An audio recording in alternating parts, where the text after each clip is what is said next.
ఇందిరమ్మ రాజ్యంలో ప్రభుత్వం గురించి మాట్లాడొద్దు. ఇందిరమ్మ రాజ్యంలో ప్రభుత్వాన్ని ప్రశ్నించొద్దు. ఇందిరమ్మ రాజ్యంలో ప్రభుత్వం ఎటువంటి తప్పులకు పాల్పడినా కూడా దానికి ఎదురు తిరగొద్దు. ఒకవేళ ఎదురు తిరిగితే జైళ్ళ పాలవ్వాలి, లేకుంటే తన్నుల పాలవ్వాలి, లేకుంటే ప్రాణాలే కోల్పోవాలి. ఇది ఇందిరమ్మ రాజ్యంలో జరుగుతున్న ప్రజెంట్ సిచ్యువేషన్.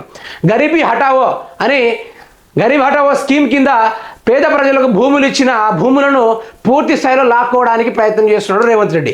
ఏదైతే ఇందిరమ్మ రాజ్యంలో ఇచ్చిన ఆ భూములు ఉన్నాయో అదే ఇందిరమ్మ రాజ్యాన్ని తీసుకొచ్చి ఇది మా రాజ్యము, మేము ఇచ్చింది మేమే లాక్కుంటాం అన్నట్టుగా ఉంది కథ. అయితే ఇక మీరు ఆ భూములను లాక్కోవద్దు అన్నందుకు ఆ పేద ప్రజల్ని జైల్లో పెట్టడం జరిగింది, వారిపైన కేసు నమోదు చేయడం జరిగింది.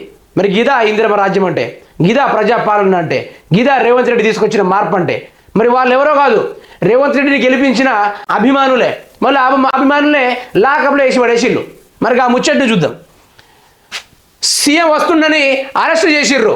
సీఎం గిరిగిరిగిరి అనుకుంటే హెలికాప్టర్ తీసుకొని కొడంగల్లో దిగుతూ ఉంటే ఇక ఆడబోయి వీరు లొల్లిని పెడతారా అని వీళ్ళని తీసుకుపోయి పిఎస్లో కూర్చోబెట్టిండు. ఆడనే పెద్ద పెద్ద హామీలు ఇస్తున్నాడు, ఈడకొచ్చే ప్రజలను చూస్తే లాకప్లో పెట్టిండు. గిది రేవంత్ రెడ్డి యొక్క పనితీరు. కొడంగల్లో రైతుల అరెస్టు. సీఎం వెళ్ళిపోయేదాకా స్టేషన్లోనే రైతులు. పొద్దంతా కొడంగల్, భామరాసిపేట, దౌలతాబాద్ స్టేషన్లు తిప్పిన పోలీసులు. కేఏడిఏ కోసం భూములు ఇచ్చేదే లేదన్న అయ్యప్పపల్లి గ్రామస్తులు రైతులు ఇవ్వాల్సిందేనని అధికారులు అల్టిమేటం. సీఎం సభ నేపథ్యంలో రైతుల అరెస్ట్ పై నుంచి చెప్పినరు. అరెస్టు చేస్తున్నాం బెదిరించి ఆందోళన ఆపేందుకు కుట్ర, తమ పోరాటాన్ని ఆపలేరన్న రైతులు. మరి సీఎం వచ్చేస్తే ఆ సమస్యను ఆడ పరిష్కరించడానికి పంపాలి కదా. మరి అధికారులందరూ కలిసి ఆ పాపం ఆ గరీబీ హఠావో కింద భూములు ఇచ్చిన ఆ పేద వర్గం వారికి ఆ భూములు లాక్కోవడానికి కాంగ్రెస్ ప్రభుత్వం గట్టిగా పన్నాగా అనుకున్నది. వారి సొంత నియోజకవర్గంలోనే, కొడంగల్లోనే. మళ్ళీ ఆ రైతుల్ని సీఎం మీటింగ్ అయిపోయేదాకా ఆ పిఎస్ నుంచి వేరే పిఎస్కి, ఆ పిఎస్ నుంచి ఇక్కడికి అటు ఇటు తిప్పించుకునే సాయంత్రం దాకా ఆ పిఎస్లోనే ఉంచిల్లట. మరి ప్రజలు మీరే చూడండి, ఇక్కడే ఇంకెక్కడుందండి ప్రజాపాలన, ఇంకెక్కడుంది ఇందిరమ్మ రాజ్యము? అన్యాయం జరుగుతుందని గొంతు విప్పి మాట్లాడితే వారిని గొంతు నొక్కేస్తున్నారు. ఈ విధంగా పోలీస్ స్టేషన్లో అరెస్టు చేసి లోపల పెడుతున్నారు. మరి ఏం చేయాలి? ఇంకా ఇందిరమ్మ రాజ్యంలో మాట్లాడొద్దు, ప్రజాపాలనలో ప్రశ్నించొద్దు అన్నట్టే ఉంది రేవంత్ సర్కారు తీరు. గరీబీ హఠావో కింద ఇచ్చిన భూములను అభివృద్ధి పేరుతో లాక్కోవద్దు సార్ అన్నందుకు పేద రైతులను పోలీస్ స్టేషన్లో పెట్టి ముప్పు తుప్పలు పెట్టారు. ఒక స్టేషన్ నుంచి మరొక స్టేషన్కు ఇలా పొద్దుట తిప్పారు. మొత్తం 10 మందిని ముందస్తుగా అరెస్టు చేసి తీసుకెళ్లిన పోలీసులు తోలుత కొడంగల్ పిఎస్లో ఉంచారు.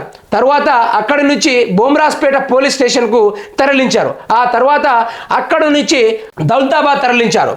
ముఖ్యమంత్రి రేవంత్ రెడ్డి కొడంగల్ పొలిమేర దాటేదాకా రైతులను పోలీస్ స్టేషన్లు చుట్టూ తిప్పారు. మరి ఇంకెక్కడుంది నీతి, నిజాయితీ, న్యాయము, నిలువెత్తిన ఆదర్శము, ఇంకా 3 రంగుల జెండా నాయకుడు, ఏకైక వీరుడు, అధినేక ధీరుడు రేవంత్ రెడ్డి అని చెప్పిన ముచ్చట్లు ఏడబోయినాయి, ఆ పాడిన గొంతులు ఏడబనుకోబోయినాయి. ఈరోజు గరీబీ హఠావో కింద ఇచ్చిన పేద వర్గాలకు భూములు ఇచ్చిన భూములను కాస్త అభివృద్ధి కోసం లాక్కుంటున్న రేవంత్ రెడ్డి సర్కార్ని ఈరోజు ఆ చెడు అభిప్రాయాలు బయటికి తీసుకురావడానికి ఎక్కడ పడుకుంది ఈ మీడియాలు, ఎక్కడ పడుకుంది భజన పత్రికలు, ఏడ పడుకున్నారు ఈ మూగబోయిన గొంతులు వాళ్ళందరూ? అదే పేద ప్రజల్ని సీఎం రేవంత్ రెడ్డి కొడంగల్లో దిగేంత వరకు వారిని పోలీస్ స్టేషన్లు, ఆ పోలీస్ స్టేషన్ నుంచి ఈ పోలీస్ స్టేషన్, ఈ పోలీస్ నుంచి ఆ పోలీస్ స్టేషన్ తరలించి పొలిమేర దాటేంత వరకు రేవంత్ రెడ్డి పొలిమేర దాటేంత వరకు మా రైతులను విడిచిపెట్టలేదట. రాష్ట్రానికి సీఎం అయిన రేవంత్ రెడ్డిని ఈ విధంగా చేస్తే మరి వాళ్ళ గోడును ఎవరితో చెప్పుకోవాలి? మీరే చెప్పండి. ఎవరితో చెప్పుకోవాలి? ఎవరికో చెప్పుకుంటే ఆ గోడు తీరుతుంది, మీరే చెప్పాలి దాని మీద. అక్కడ ఏ మీడియా అయినా పోతుందా? ఒక న్యూస్ లైన్ మీడియా తప్ప ఏ మీడియా అయినా అక్కడ పోయిందా? పోదు. ఎందుకు పోతుంది? ముట్టిన కాడికి అందరికీ ముట్టినాయి. ప్రజలరా, ప్రజాపాలనలో ప్రశ్నిస్తే చెప్పాను కదా ఏ విధంగా జరుగుతున్నాయో. కాబట్టి ఈ విధంగానే అవినీతి పాల్పడుకుంటా పోతా ఉంటే, ఆ అవినీతిని ప్రశ్నించకుండా ఉంటే అది అరాచకమై కూర్చుంటుందా కూర్చోదా? మరి ఆ అరాచకాన్ని తరిమి కొట్టాలి అంటే ఈరోజు ప్రశ్నించాలి, ఎదురు తిరగాలి, ఆ ప్రశ్నించే గొంతుగా మారాలి. కాబట్టి మీకోసం మేము పోరాడుతూనే ఉంటాము, చిరస్థాయిలో మీకోసం పోరాడతాము.